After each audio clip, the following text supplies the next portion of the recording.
Tuscany, a land of golden rolling hills and tall needle cypress trees, vineyards lining the valleys, and remote Tuscan villas surrounded by cypress trees on guard.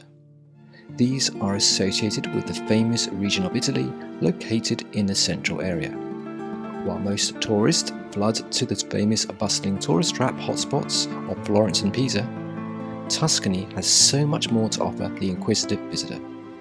It's a region of varied, beautiful scenery, lush flowing rivers, sleepy villages clinging to the tops of hills, packed full of medieval fortified towns with beautifully preserved castles.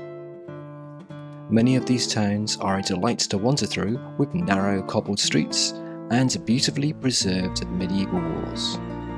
So, come on a journey with us in this video and discover some of the less well-known but truly magical hill towns and the quiet spots away from the tourists where you are almost guaranteed to be one of only a few visitors.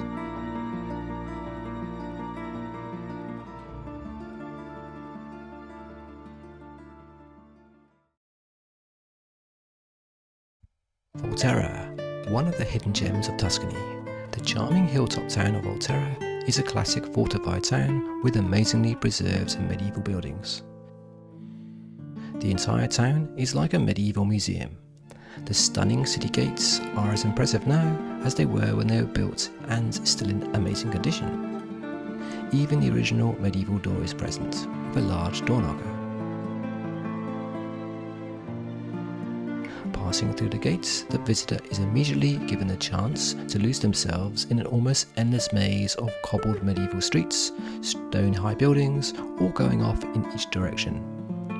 Every narrow street is an absolute delight, an evocative moment to step back hundreds of years with the feeling of being transported back in time to centuries long ago, or maybe into a film set. Even in the height of summer with so few tourists, it's easy to be alone in wandering the endless streets with just locals watching as one walks by. Each street offers an unexpected surprise or a delightful arch spanning over the alley. A truly romantic town untouched by modern tourism. It's a feast for the senses and to fill the soul. What is astonishing is that the entire inner town within the town walls is packed full of ancient medieval buildings and no modern building exists. As the visitor wanders closer to the centre of the town, little side streets with boutiques, food specialities and craft shops line the street, and one can enjoy browsing the various artisan stalls, cafes and little alabaster shops. Again, there is no mass crowds, just locals mixing with the odd tourist. In good time, the visitor will find themselves in the centre piazza, a large medieval square with the city hall over 700 years old. The sand-coloured brick stone buildings are as impressive today as they were hundreds of years ago, and one cannot stop marvelling at the facades and the grandeur of the buildings. The square in the town was built to impress, and it surely achieves that. The central square, like in most towns, is the life and the soul of the town. At night, restaurants line the square and the town comes alive, with an almost magical effect. If lucky, the square is often hosting a concert, like the classical one that was there when we were visiting.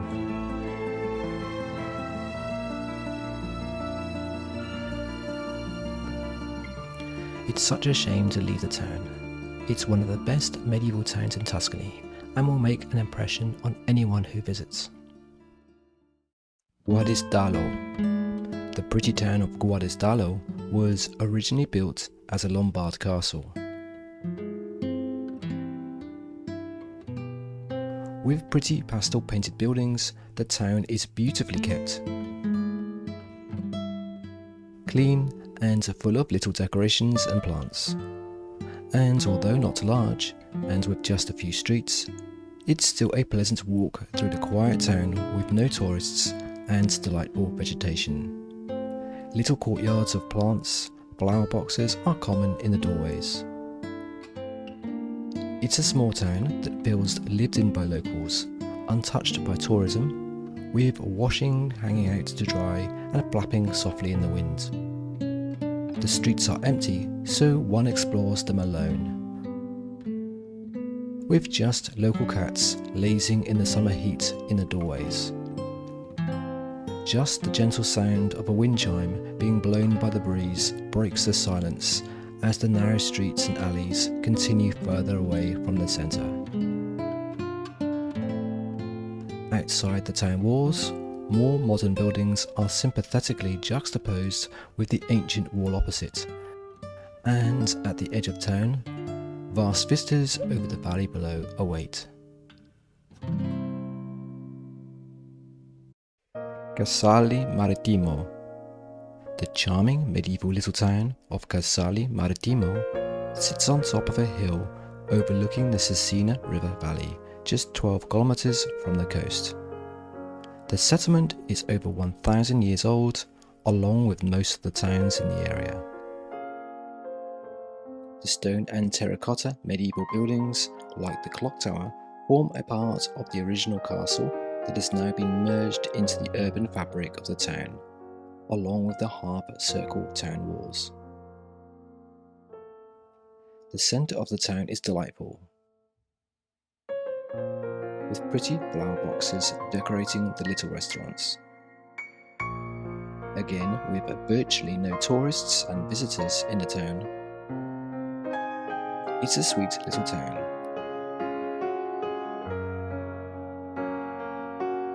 And a pleasant stroll could be had through the various little medieval back alleys and narrow streets.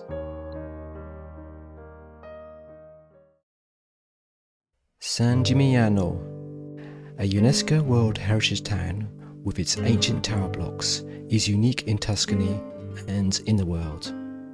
It's also known as Medieval Manhattan, and it's not hard to see why.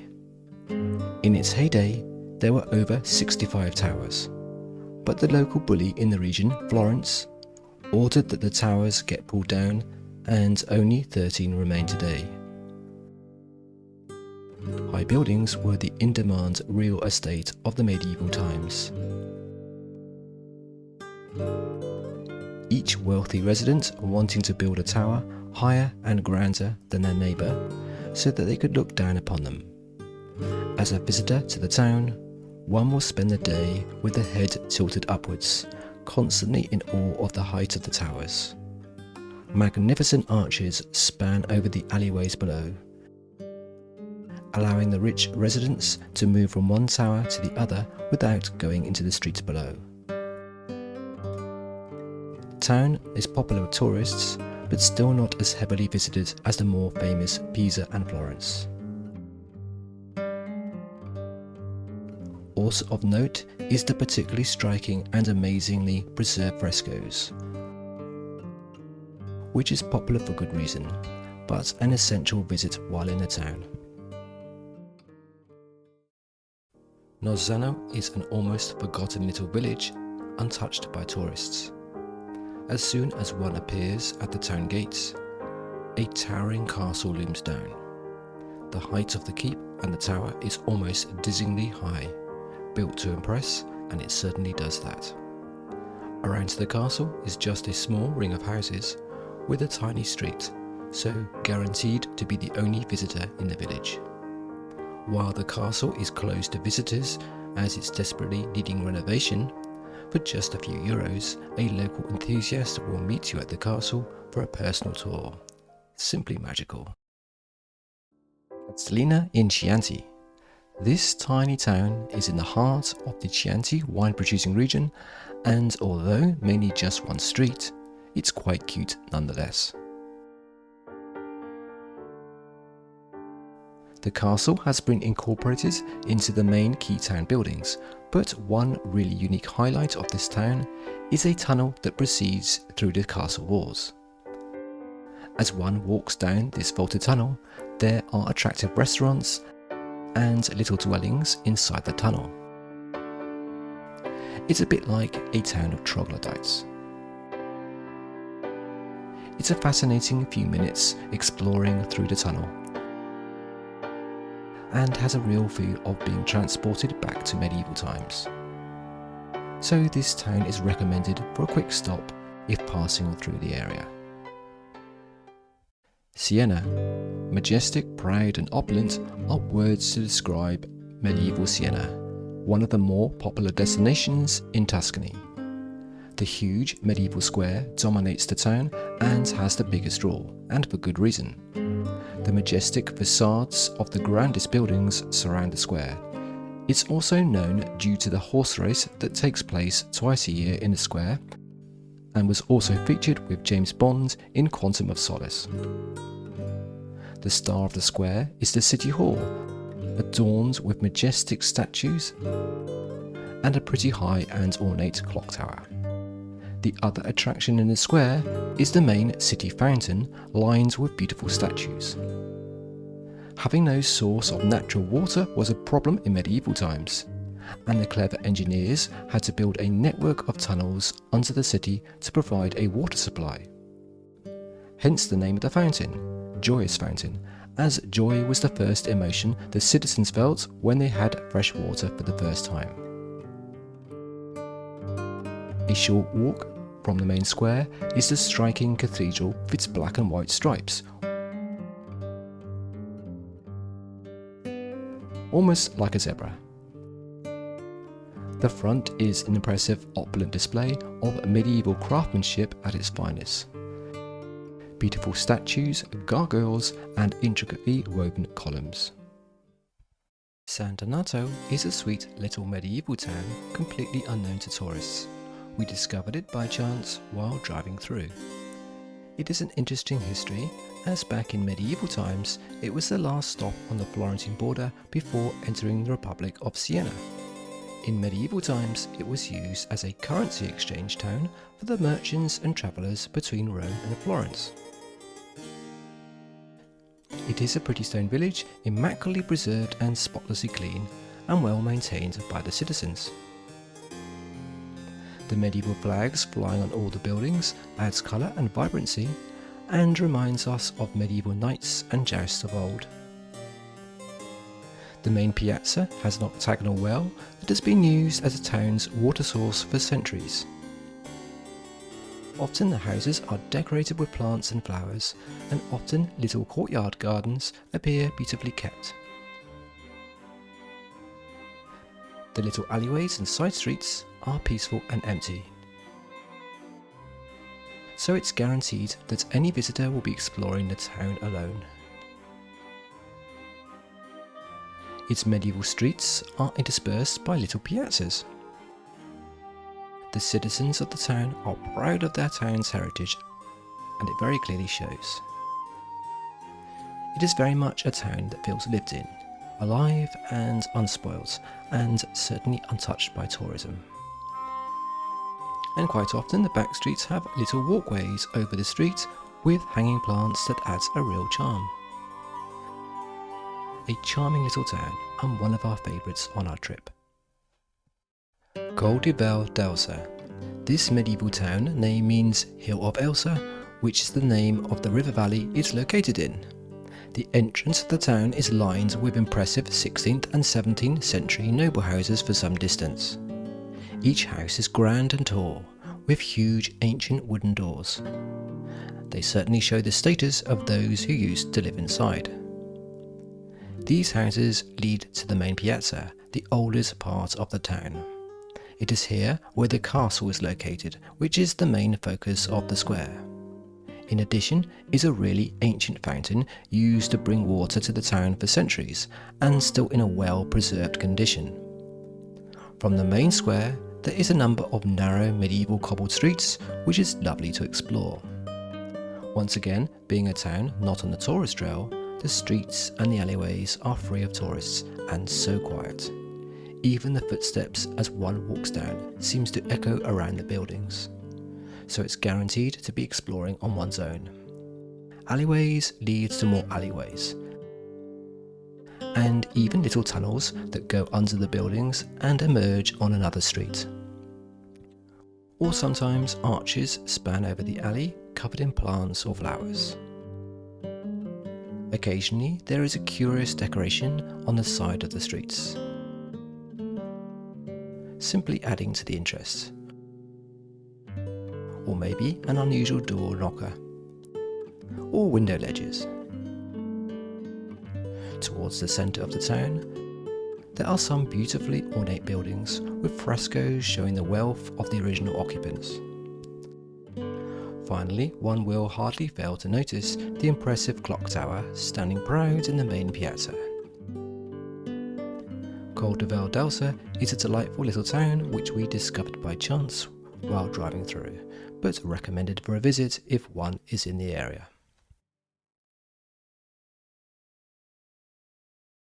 This brings us to the end of our recommendation of hill towns off the beaten trail. But Tuscany has so much more to offer the visitor in addition to ancient hill towns, including beautiful landscape. The inquisitive visitor is encouraged to explore this lovely countryside by small car or bicycle. Take a drive along the quiet roads, winding down the rolling hills, and one will be treated to a wondrous display of Tuscan scenery. Classic Tuscan landscape of golden rolling fields with round bells scatter the landscape, and the ever-present cypress tree lining the avenues or villas. Beautiful lush streamy rivers with gentle waterfalls, and with unusual ancient bridges. Towards the north of Tuscany, we have woodlands, mountains, and glorious lakes.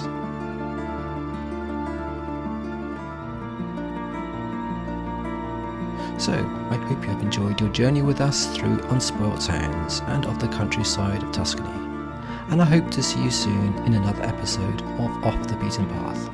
Don't forget to subscribe, comment and like this video, and thanks for watching.